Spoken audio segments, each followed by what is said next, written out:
Hello, you've caught me playing God of War because, obviously, everyone's playing it. Log into PSN and your friends list is basically just going to be God of War, God of War, God of War, God of War, and with good reason.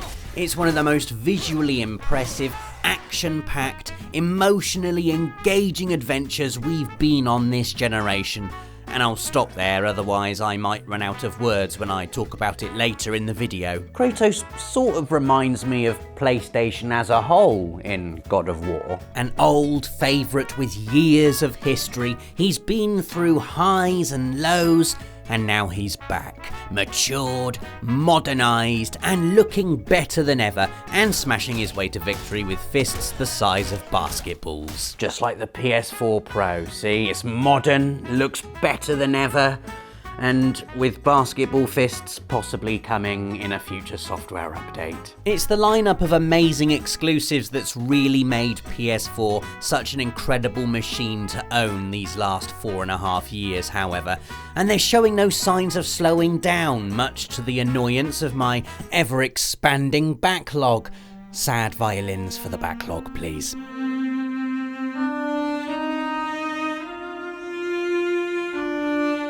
Who cares about them? This is a celebration. Here are 7 incredible PlayStation exclusives that every PS4 owner will love showing off. Our first entry is Bloodborne, which was a breath of thick, sooty, death-filled air when it arrived on PS4 in 2015.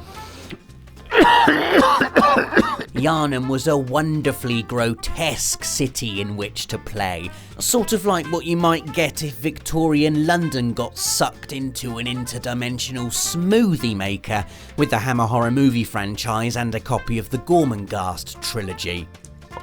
Look, at first it might seem dark and oppressive and really hard, but you have to get past that because underneath Bloodborne's writhing surface of limbs and teeth is a deep, evocative, intricate action-adventure that takes everything brilliant about From Software's Souls series and adds a unique flavour that will have you hooked from the moment you set foot inside Yharnam's twisted streets. You get swallowed by Bloodborne. While playing it, you'll be unable to think of anything else. And if you're still worried about how difficult it is, then know that Dave, the self-proclaimed completionist with 0 platinums who never finishes anything, actually did finish Bloodborne.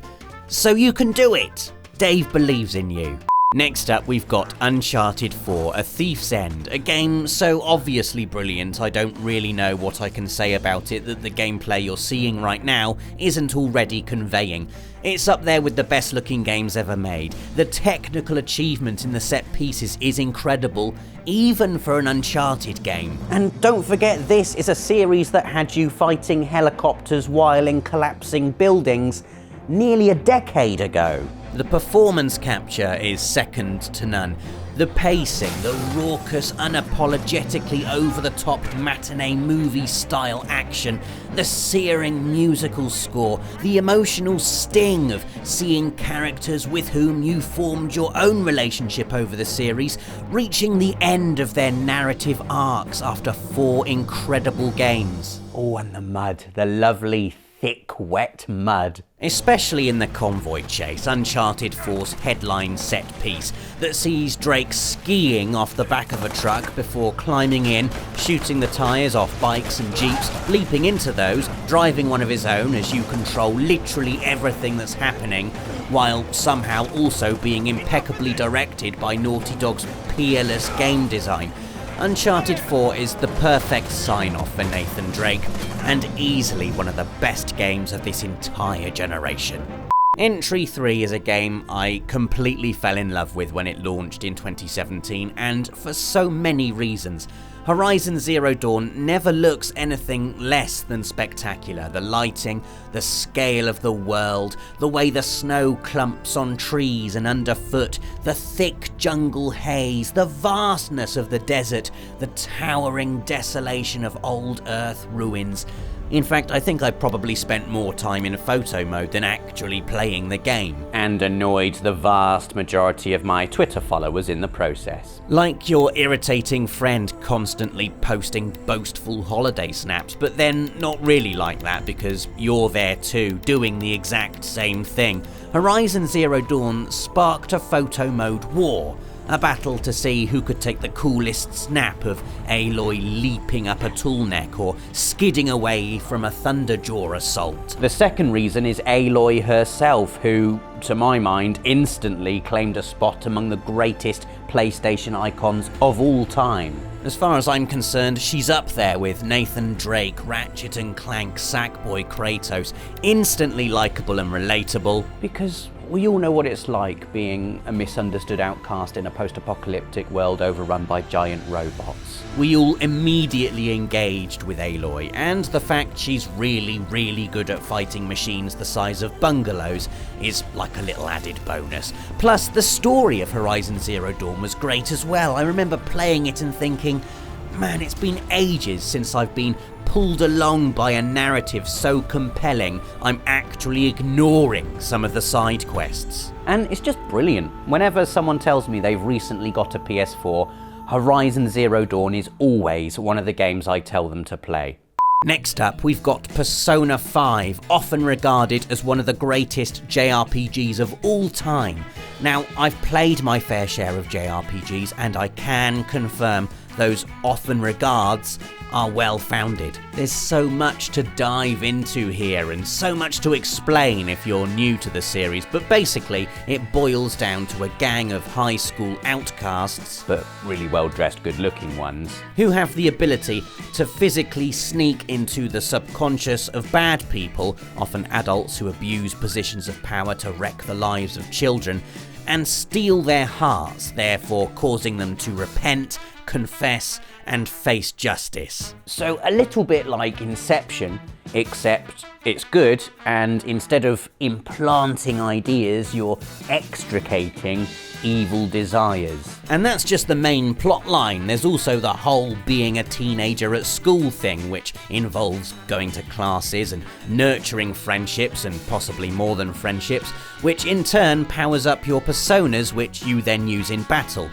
Also, there's a talking cat thing which turns into an actual van you can drive. You know you want this game. And you do want this game, because it's sensational. The writing is brilliant, the relentlessness of its originality is almost intimidating, and my god, it's just so cool. It's so cool. The menu alone is cooler than any one person I know. Look at it! Status, items, yeah.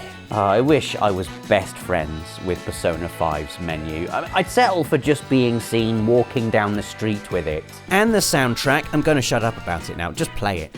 Our fifth entry is Yakuza 0, another Japanese series you've probably heard loads about and not played.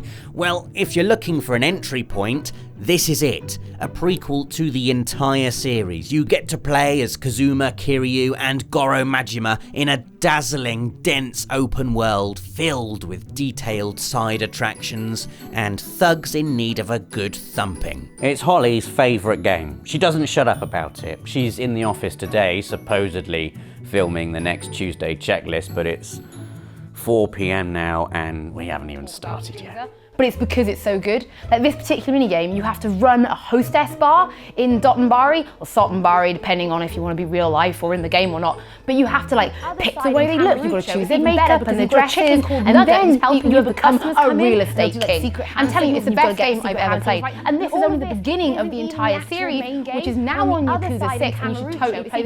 Holly says play Yakuza 0. Honestly, it's the best thing you've ever played. And it's great. Essence and the art of everything. That's all I do all the time.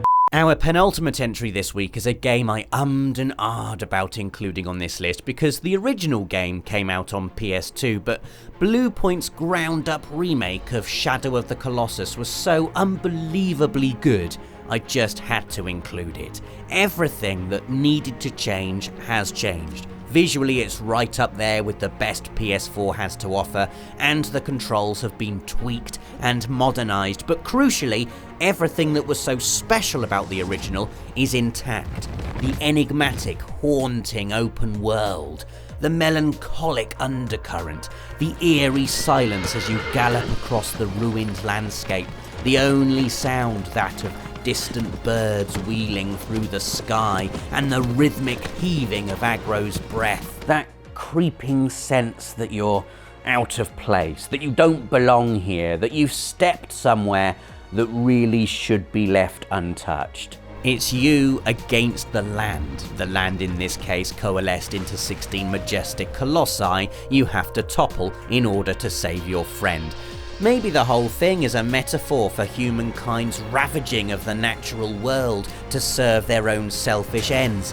Or maybe it's just a game about climbing up sentient bits of mountain and stabbing them in the head until they fall over. Or maybe it's both. Whatever it is, Shadow of the Colossus is undoubtedly one of the most original and breathtaking games you will ever play. I mean, flippin' heck, how many other games let you fight a 50-foot bird thing over a lake, sweep you into the sky, wheel through the air with you dangling on, and then lob you unceremoniously into the water from goodness knows how high up? Oh, it's lovely water as well. Many games have imitated Shadow of the Colossus over the years. None have matched it. A true all-time great you need to own if you have a PS4. Final entry, and obviously it's God of War, which you're probably all playing right now. Maybe you're on your third playthrough. Has anyone got the platinum yet? But seriously, no spoilers please. People are still enjoying this masterpiece, and as such, we won't be showing anything in this entry beyond the first hour or so of the game. It's incredible discovering this game when you know absolutely nothing about it. I found myself in this rare position when the game released. Nathan Dave handled almost all our coverage, and I never watch any videos they make anyway. I mean, who does? I had absolutely no idea what was going to happen, and then the fists start flying and the story starts storying, and my mouth is open and I'm wondering how we've arrived at a point where video games can be this good and this polished, this consistently. I'm sure you've heard this, but did you know God of War doesn't break shot once? Every action, every fight, every cutscene is just one seamless take from start to finish. As technical achievements go, that's like cartwheeling up Mount Everest in just your underwear, and it still looks this good all the time. Every hair in Kratos' beard, every pore on his skin, every emotion that flickers behind those old, sad eyes. And that's not to mention the best-in-class combat system, deep Norse lore, riveting story, and memorable characters. I don't actually think video games get better than this, but then we've still got Detroit Become Human, Spider-Man, Days Gone, The Last of Us Part 2 still to come. So who knows? So there are 7 incredible PlayStation exclusives that every PS4 owner will love showing off. Can you think of any we've missed? There are loads. Ratchet & Clank, Until Dawn, The Last Guardian, Neo. Stick your favourites in the comments, give us a like if you enjoyed the video, and join us again next week for another Friday feature. Thanks for watching.